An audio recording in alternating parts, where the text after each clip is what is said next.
Hello बच्चों, कैसे हैं आप। जय माता की।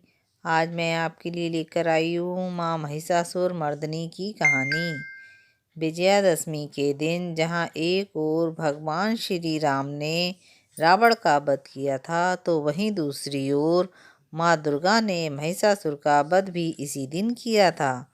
देवी की कथा के अनुसार माँ दुर्गा और महिषासुर का युद्ध होता रहा। 10वें दिन माँ दुर्गा ने भगवान शिव प्रदत्त त्रिशूल से महिषासुर का वध कर दिया था।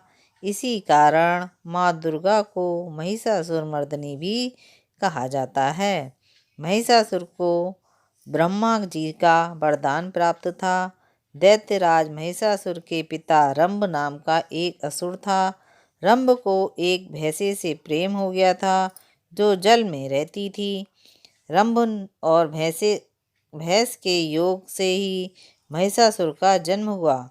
इसी कारण महिषासुर अपनी इच्छा अनुसार भैंस और इंसान का रूप बदल सकता था।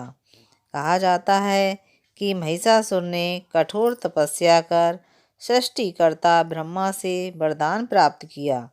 ब्रह्मदेव ने वरदान दिया कि उस पर कोई भी देवता या दानव विजय प्राप्त नहीं कर पाएगा। ब्रह्मदेव से वरदान मिलने के बाद महिषासुर स्वर्गलोक में उत्पात मचाने लगा।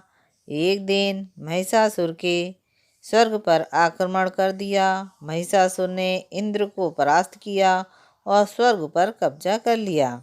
उसने सभी देवताओं को वहां से बाहर निकाल दिया।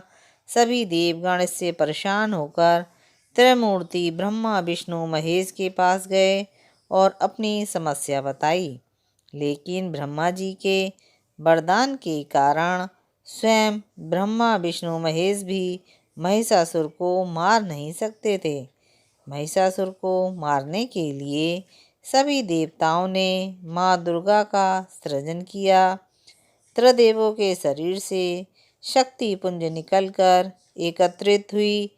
इन शक्ति पुंजों ने माँ दुर्गा का रूप धारण कर लिया। सभी देवताओं ने माँ दुर्गा को अपनी अपनी शक्तियाँ और अस्त्र शस्त्र प्रदान किए।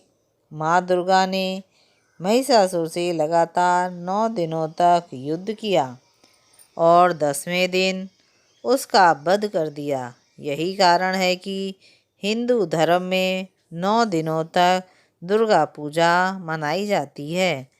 वही 10वें दिन वो विजयादशमी के नाम से जाना जाता है। महिषासुर के मर्दन के पराग के कारण ही माँ दुर्गा का नाम महिषासुर मर्दनी पड़ा।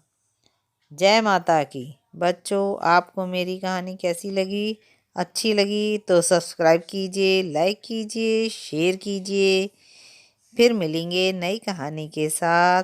बाय। जय माता की।